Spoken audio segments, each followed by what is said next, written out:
सुप्रभातम। पिछले क्लास में हम लोग वर्णों पे चर्चा किए थे, है ना। प्रत्याहार, वो माहेश्वर सूत्र, प्रत्याहार, माहेश्वर सूत्र कहाँ से आए, है ना। महेश्वर के सूत्र माहेश्वर सूत्र, फिर महेश्वर सूत्र से प्रत्याहार कैसे बनाते हैं, फिर वर्णों के बारे में हम लोगों ने चर्चा की थी। वर्ण कितने हैं, स्वर वर्ण, व्यंजन वर्ण। तो आज हम लोग जो वर्ण पढ़े थे उन वर्णों का उच्चारण स्थान पढ़ेंगे, है ना। वर्णों का उच्चारण स्थान। उच्चारण स्थान का क्या मतलब है? जब हम कोई भी वर्ण बोलते हैं, कैसे बोलते हैं? मुख से बोलते हैं, है ना। और आप देखते होंगे कि जब भी हम कोई वर्ण बोलते हैं तो हमारे मुख का मूवमेंट होता है। मुख में जिह्वा है, दांत है, ओष्ठ है, इन सभी अंगों का गतिविधि होता है, इनकी गति होती है ना। कभी आप देखते हैं लिप्स का, दांत का, जिह्वा, जीभ का। तो कोई भी वर्ण हम जब बोलते हैं तो इन विभिन्न अंगों में ऊपर नीचे होना या स्पर्श होना, इन सब का होता है, इनकी गतिविधि होती है। उसी के आधार पर वर्णों का उच्चारण स्थान कहा गया है। जिस वर्ण को बोलने में जिस अंग, जिस स्थान का स्पर्श होता है उसको उस वर्ण का उच्चारण स्थान कहते हैं। जैसे हम बोलते हैं प, आप देखेंगे प बोलते हैं तो प ओष्ठ, तो इसलिए प का उच्चारण स्थान क्या है? ओष्ठ। देखते हैं प बोलते हैं तो दोनों ओष्ठ जो है वो स्पर्श होता है, दोनों ओष्ठ का, तो इसलिए प का उच्चारण स्थान कहते हैं ओष्ठ है। इसी तरह से अच्छा, संस्कृत में उच्चारण स्थान आप हिंदी में भी पढ़ते होंगे, संस्कृत में भी पढ़ते होंगे, लेकिन हमारे संस्कृत में उच्चारण स्थान के लिए सूत्र दिया है पाणिनि ने। सूत्रों के आधार पर यदि हम वर्णों का उच्चारण स्थान पढ़ते हैं तो फिर हमें कोई कंफ्यूजन नहीं रहेगा। 100% आपका उच्चारण स्थान सही होगा, कोई कंफ्यूजन, कहीं भी शंका समाधान की आवश्यकता नहीं हो, कोई शंका होगी ही नहीं। तो इसलिए आज हम लोग सूत्रों के आधार पर, जो पाणिनि ने सूत्र लिखा है उसके आधार पर उच्चारण स्थान की चर्चा करेंगे। सबसे पहला सूत्र है अकूह विसर्जनीयानां कंठः। अकूह विसर्जनीयानां कंठः। अब ये सूत्र याद रखना है और एक एक वर्ण को देखेंगे, उसी से क्लियर हो जाएगा। अब अकूह विसर्जनीयानां कंठः का मतलब क्या है? ओ यानी ओ और आ। कु यहाँ है कवर्ग। कवर्ग हम लोग पढ़ चुके हैं। कवर्ग यानी क ख ग घ अंग, तो कवर्ग ह। और विसर्ज यानी विसर्ग के लिए आया है। इन सब का उच्चारण स्थान कंठ है। देखिए लिखा भी है ओ आ कवर्ग, कवर्ग यानी क ख ग घ अंग, ह और विसर्ग का उच्चारण स्थान कंठ है। और इसीलिए चूंकि इनका उच्चारण स्थान कंठ है इसलिए ये कंठ वर्ण कहलाते हैं। क्योंकि इनका उच्चारण स्थान कंठ है इसलिए ये कंठ वर्ण कहलाते हैं। दूसरा सूत्र है ईचू यशानाम तालुः। ईचू, ई यानी छोटी ई और बड़ी ई दोनों है। चू, यहाँ चू चवर्ग के लिए है, और य और श, यशानाम माने य और इसको श, इसीलिए इसको तालव्य श कहते हैं क्योंकि इसका उच्चारण स्थान तालु से होता है। तो क्या हो गया? ई चवर्ग, य और श, इन सब का उच्चारण स्थान तालु है और इसीलिए इसे तालव्य वर्ण कहते हैं। इसीलिए इस श को भी तालव्य श कहते हैं। और ये सारे वर्ण जिनका उच्चारण स्थान तालु से होता है इन सबको तालव्य वर्ण कहते हैं। उसके बाद आता है ऋतु रसाणाम मूर्धा। ऋतु रसाणाम मूर्धा का मतलब क्या है? री का मतलब फिर दोनों री है, ह्रस्वरी दीर्घ री। टू यानी टवर्ग है, फिर र यानी ये र, और क्षाणाम यहाँ श आया है यानी मूर्धन्य श।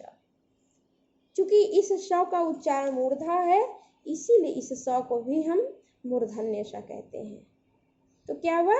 री टवर्ग, र और श, इन सब का उच्चारण स्थान मूर्धा है और इसीलिए ये मूर्धन्य वर्ण कहलाते हैं। मूर्धन्य वर्ण इनको कहते हैं। उसके बाद आता है ऋतुलशानाम दंताः। ऋतुलशानाम दंताः, ऋतु री, हम लोगों ने पढ़ा था ना, री के बाद री आता है, तो री और तवर्ग, तवर्ग यानी त थ द ध न, और ल और ये स, दंत स, इसीलिए इसको, इसका उच्चारण स्थान दंत है, इसीलिए इसको दंत स कहते हैं। तो री तवर्ग ल और स का उच्चारण स्थान दांत से होता है, इसीलिए ये दंत वर्ण कहलाते हैं। उसके बाद आगे क्या है, उपपद्यमानीयानाम ओष्ठौ। उ का मतलब है छोटा ऊ और बड़ा ऊ, और पवर्ग, पवर्ग यानी प फ ब भ म, इनका उच्चारण स्थान ओष्ठ है, इसीलिए ये ओष्ठ वर्ण कहलाते हैं।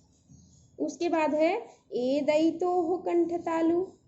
ए दैतो कंठ तालु का मतलब क्या है, ए और आई। ए दैतो माने एत होता है, एत का मतलब ए और आई, तो ए और आई का उच्चारण स्थान यहाँ एक नहीं है, दो है, क्या है, कंठ और तालु। तो ए दैतो यानी ए और आई का उच्चारण स्थान कंठ और तालु है, इसीलिए इन्हें क्या कहते हैं, कंठ और तालव्य वर्ण, कंठ तालव्य वर्ण कहते हैं। कंठ तालव्य क्यों, क्योंकि ए और आई का उच्चारण स्थान कंठ और तालव्य है। उसके बाद आता है ओदौतो कंठोष्ठम। ओदौतो कंठोष्ठम का मतलब ओ औ है ना, ओ औ, इनका उच्चारण स्थान कंठोष्ठम यानी कंठ और ओष्ठ। तो ओ और जब औ का हम उच्चारण करते हैं तो कंठ और ओष्ठ दोनों की आवश्यकता होती है, दोनों का स्पर्श होता है, तो इसलिए ओ और औ का उच्चारण स्थान कहते हैं कंठ और ओष्ठ से होता है, इसलिए इन्हें कंठ और ओष्ठ, इसलिए कंठोष्ठ वर्ण कहते हैं। उसके बाद आता है वकारस्य दंतोष्ठम। वकारस्य दंतोष्ठम, वकारस्य यानी वकार का उच्चारण स्थान क्या है, दंत और ओष्ठ, दंत्योष्ठम। वकारस्य दंतोष्ठम यानी वकार का उच्चारण स्थान दंत और ओष्ठ है, इसलिए ये दंत्योष्ठ वर्ण कहलाते हैं। यमंगणानाम नासिका च। और अब आप देखेंगे इसमें क्या है, य म अंग ण ना नाम। यमंगणानाम माने यमंगणना, यमंगण, यमंगणनानाम यानी य छ छ ज झ य पंचम वर्ण हो गया, म प फ ब भ म पवर्ग का पंचम वर्ण है, क ख ग घ अंग कवर्ग का पंचम वर्ण है, ट ठ ड ढ ण टवर्ग का पंचम वर्ण है, और त थ द ध न ये तवर्ग का पंचम वर्ण है। यह जो पांचों वर्ग का 1 2 3 4 5 पांचों वर्ग का पंचम वर्ण है, तो ये जितने पांचों वर्ग के जो पंचम वर्ण है इनको कहते हैं नासिका च। य म ग ण न इन सब का उच्चारण स्थान नासिका च माने और नासिका, और नासिका भी है। अब च यहाँ क्यों कहा, क्योंकि यम जो हर में आप देखिए कि पहला में जैसे है अकु विसर्जनीय नाम कंठ, वहाँ कवर्ग आया, और अंग वहाँ भी है, यहाँ भी अंग आया। य आया च छ ज झ य, ईचु यशा नाम तालु, तालु उसमें भी आया चवर्ग, और यहाँ भी य आया है, य चवर्ग वर्ण है। म प फ ब भ म उपु पद्मनिया नाम ओष्ठो, वहाँ भी म आया है, यहाँ भी पंचम वर्ण म आया है। वैसे अंग कवर्ग वहाँ भी आया है, यहाँ भी आया है, तो इसीलिए आया है च।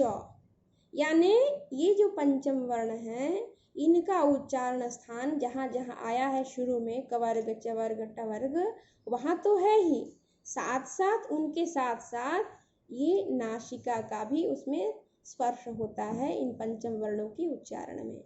माने यदि कंठ है तो कंठ और नासिका, यदि तालु है तो तालु और नासिका, मूर्धा है तो मूर्धा और नासिका। तो यानी ये जो पंचम वर्ण है इनका उच्चारण कंठ तालव्य तो है ही, साथ में च्यो नासिका यानी मतलब है और नासिका भी है। इसीलिए आप कभी भी पंचम वर्ण का उच्चारण करेंगे तो आप नासिका है तो आप कभी भी नाक बंद करके पंचम वर्ण का उच्चारण नहीं कर सकते हैं।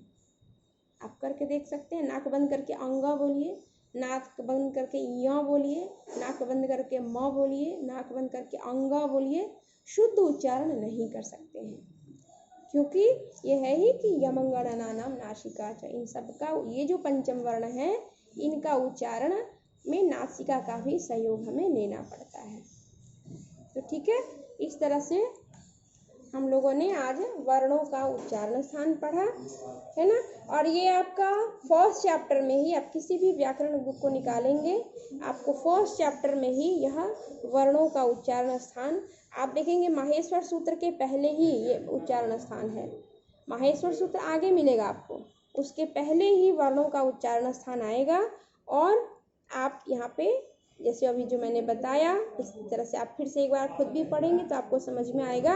और इस तरह से आप उसको पढ़ लेंगे, इसका याद रखेंगे, याद करेंगे और कॉपी में ये टॉपिक जो आज है वर्णों का उच्चारण स्थान ये लिख लेंगे और इसको याद करेंगे। फिर अगले क्लास में इसके आगे हम चर्चा करेंगे। धन्यवाद।